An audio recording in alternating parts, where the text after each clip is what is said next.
弱小不是生存的障碍，傲慢才是。松锦大战是明清在辽西战场的最后一战，占据兵力优势的明军拼上了大明帝国的全部家当，试图速战速决，以首战及中战的决心将后金一举歼灭。另一方面，作为后金主心骨的皇太极却突发恶疾，在兼兵力和国力上的劣势，一度无力招架大明的进攻。如此情形似乎是天佑大明，然而大明还是输掉了这场不能输的决战。这又是为什么呢？崇祯14年，辽西重镇宁远城中举行了一场声势浩大的誓师出征仪式。誓师完毕，大明蓟辽总督洪承畴率13万大军，浩浩荡荡出宁远城，向120公里外的锦州开拔。这场决定明王朝生死存亡的大决战就此拉开了序幕。看着手底下士气昂扬的将士和一眼望不到头的兵马粮草，作为全军主帅的洪承畴这时候却愁眉不展，面容阴沉。因为他深知此战可能决定着大明的存亡，千军的重担之下，他却并没有获胜的把握。自去年4月清军围困锦州以来，锦州已经成为一座孤城。守将祖大寿左支右绌，苦苦支撑，求援信不断飞往北京。崇祯帝心焦火燎，不断催促蓟辽总督洪承畴出山海关援救锦州。老洪深知自己手中的兵力、粮饷、装备远不足以完成解围的重任，便以各种借口抵制皇帝出兵的要求，反而不断要兵、要饷、要装备。洪承畴是个务实的能人，上过一线战场，深知前线的不易。他明白现在还不是出兵的时候。当年汉朝突入大漠，千里奔袭，封狼居胥，也是先有文帝休养生息，景帝广修马院，才有武帝蛰伏窥探时机后的最终拔剑。现在的大明需要重新缓口气，等待人力物力慢慢恢复，才有力气对付步步紧逼的女真。然而他只是一个前线的将领，人微言轻，那些帝国真正的大人物没有耐心等待，也不会停止压榨帝国的人力物力，给予人民休养生息的机会。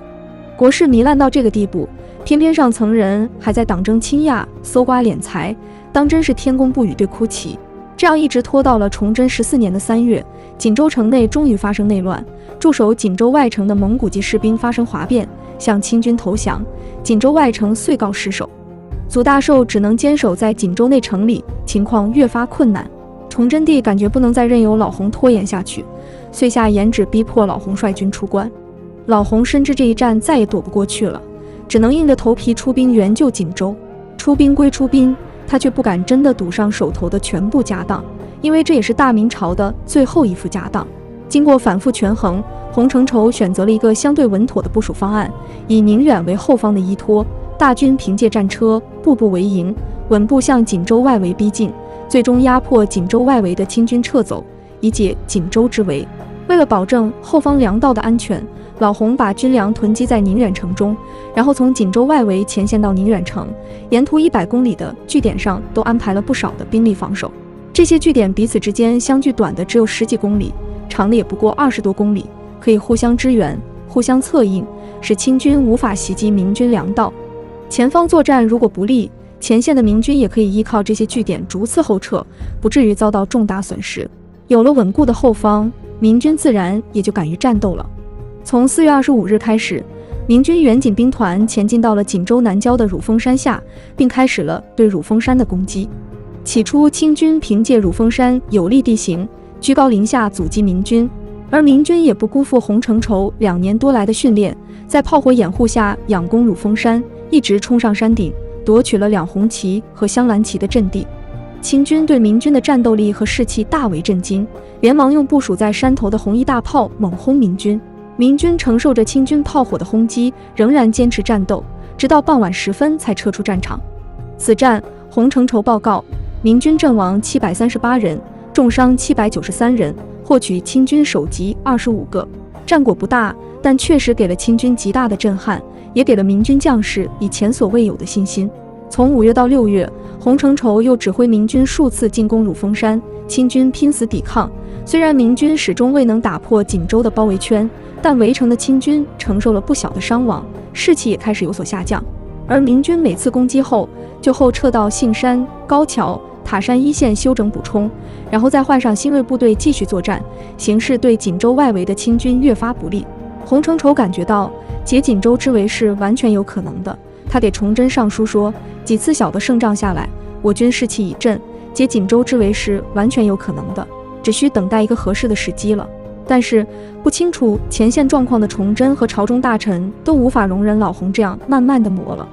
他们自以为这个老油条的将领还在想办法拖延战机，为敌怯战，何况他们也等不起了。战争机器一开动，每分每秒都在烧银子，10余万大军在辽西旷日持久的作战，其高昂的成本让朝廷越发感到承受不起。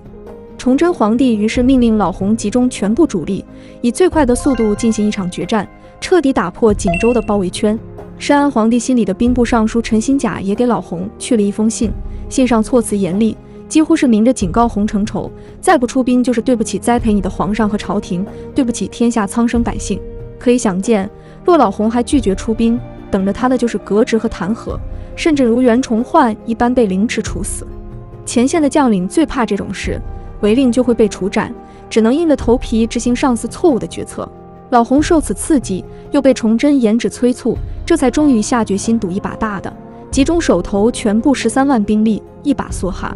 为什么朝廷这么急着出兵呢？首先是上面提过的财政没钱的问题，其次是大明君臣思想上的盲目乐观。在他们看来，明朝是天朝，皇太极只是囚奴，天朝难不成还打不过囚奴？洪承畴既然决定全军出击，那粮草便不能再放在100多公里外的宁远了。因此在作战开始前，老洪下令将全军的粮草集中到海中的笔架山，此地距离明军前方基地松山堡大约20多公里，转运粮草非常方便，且清军没有水师，无法上岛攻击，可确保安全。安置好粮草之后，洪承畴亲率13万大军于7月底抵达松山堡。当天夜里，洪承畴指挥明军趁夜色掩护，从乳峰山西侧登上山头立营，并把仅有的6门红衣大炮拖上山头。天亮之后，驻扎在乳峰山东侧的清军赫然发现明军已占据西侧山岭，自己居高临下的优势荡然无存，无不大骇。8月初2，明军从乳峰山西岭发起猛烈进攻，清军则死守东岭。锦州城内的祖大寿听到炮火声，估计援军已到，马上集中城内精兵，打开南门，向南进攻，企图和援军南北夹击清军。这一天的战斗，洪承畴报告斩获清军首级103个，斩杀清军将官20多人，但明军也付出不小的代价，宣府总兵杨国柱阵亡。随后10天，双方在乳峰山两侧就此形成了对峙局面，谁也赶不走谁，战局一时停滞下来。此时多尔衮采取了一面防守，一面派人回盛京求援的策略，而大明朝廷派来的钦差也到了军中，他们的目的很明确，就是要老洪不断强攻，一举拿下女真的营地。老洪苦笑不已，若这么轻易就能结束战局就好了。洪承畴顶住朝廷催他进攻的压力，坚持自己的战略。从前一阶段战斗看，清军战斗力很强，且营垒坚固，所谓一鼓作气集中主力将清军赶下山是不现实的。至于分兵进军更不现实，明军战斗力本来就弱于清军，必须把兵力抱成一团，才能和清军抗衡。如果分兵出击，极可能被清军分割吃掉。所以他的选择是把主要兵力部署在乳峰山西岭和松山堡周围地区，继续和清军对峙，同时以部分兵力保护松山堡向南到小凌河入海口大约10公里的区域，这样即使清军从西侧包抄后路，明军也能把笔架山的粮草海运接济松山。10几万明军聚在一起，清军啃也啃不动，耗也耗不起，最后只能退走。就在洪承畴选择继续对峙的时候，盛京的皇太极却做出了倾全国之力围歼洪承畴兵团的决定。然而身体肥胖、患有高血压的皇太极却突然流鼻血不止，不得不推迟出兵。到了8月14日，他的鼻血依然止不住，但他知道不能再等了，于是下令出征。他自己一边用碗接着鼻血，一边策马疾驰，6天时间跑了220多公里路。8月19日，皇太极率军绕到锦州城西，抵达了松山以西5公里的戚家堡。皇太极到达戚家堡后，马上登上大架山观察明军阵营，发现明军布阵严密，无隙可乘，不禁感叹洪承畴善用兵，果然名不虚传。但是再观察下去，就发现了明军阵势的致命弱点，明军主力全部集中在松山到乳峰山一带，西南方向却兵力空虚。皇太极马上做出部署，命所率的10万清军从大架山向南依次展开，一直展开到海边，将明军通往宁远的道路全部截断。为防明军突围，又下令清军在1天之间从大架山到海边挖掘了3道长壕，宽1丈多，深8尺，人马无法越过。洪承畴在发现了皇太极已经率援军亲自抵达锦州前线后，虽然感到意外，但也并不特别紧张。即使在8月20日，清军已经截断了明军的后路之后，老洪依然不太紧张，因为南面海滨还控制在手中，笔架山的粮草依然可以通过海路送来，下面无非是和清军继续对峙而已。但就在这天晚上，却传来了一个让他震惊的消息：南面驻守小凌河口的明军报告，从笔架山方向来的运粮传说，清军在当天白天趁着笔架山海域退潮，露出一条天桥的机会，迅速奔袭笔架山。防守笔架山的明军抵挡不住，粮草全部被清军夺去，明军顿时陷入了绝境。全军携带的军粮只够吃3天的，继续对峙下去，用不了多久，全军都得饿死。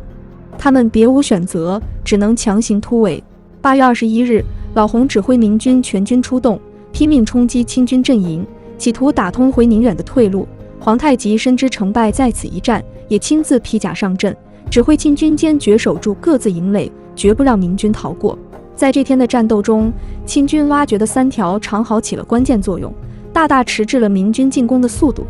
明军最终只得退回松山堡。当天晚上，老洪召开会议，大部分将领都表示希望分路突围，争取返回宁远。老洪深知突围难度很大，不如集中全力再与清军一战，或许会有胜算，但拗不过大部分将领的意见，最终只得做出第2天凌晨10分分路突围的部署。老洪没想到，分路突围的决定一下，人心马上就散了。会议刚一散，大同总兵王溥回到自己营中，马上下令连夜突围。王溥以为清军此时已经疲惫，自己出其不意的突围或可逃出升天，若等到凌晨其他几路大军一起行动，清军已有了防备，就不好跑了，所以他必须先跑。其他几路很快知道了王溥所部已经率先突围，谁也不想落在后面被清军歼灭，于是一起跑了起来，甚至不需要跑过清军，只要跑过友军就是成功。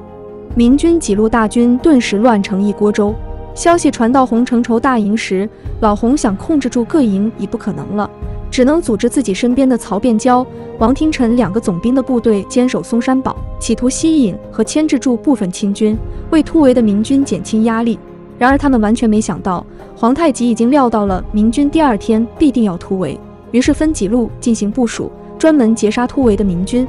果然，明军夜里就开始跑路，因为天黑混乱，践踏死伤者无数。到了天亮时分，侥幸越过壕沟的明军才绝望地发现他们被包围了。8月22日，这是血腥的一天。这一天，在从杏山驿到塔山堡短短15公里的路上，溃散的明军离山遍野，清军骑兵不断追杀，明军尸横遍野，很多人走投无路跳入海中，企图避开清军追杀。然而，渤海湾无情的大浪很快将他们吞没，驶在海中浮尸飘荡，多如烟雾。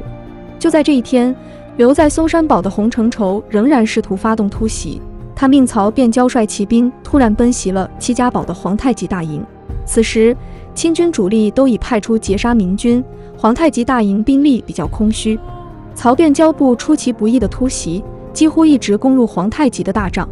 关键时刻，皇太极亲自上阵搏杀，附近的清军闻讯也疯狂的回援，才总算化险为夷。老洪的最后一搏已经无法改变整个战役惨败的结局了。从8月21日夜间到8月26日，短短4-5天时间，清军斩杀明军53000余人，海中的明军尸体无法计算，估算至少在1-2万人。侥幸得以跑到宁远的明军只有区3万余人。此外，松山堡还有2万余人困守。此时距离老洪宁远誓师出征正好1个月。此时距离明朝宣告灭亡还有3年，为什么说正是这场松锦之战决定了明朝的存亡？正所谓你不动手，别人永远看不清你的真实实力，尚有虚张声势的可能，一旦动手就暴露短板了。大明这时候固然很烂，但如果没有女真的步步紧逼，大明烂而不倒，还能苟活很长时间。乾隆皇帝曾经在萨尔虎山之战书史中说：“太祖一战而王即开，太宗一战而地也定。”从乾隆皇帝的这番话可以看出，如果说萨尔虎之战代表了大清的崛起，那么松锦之战则宣告了大明的落幕。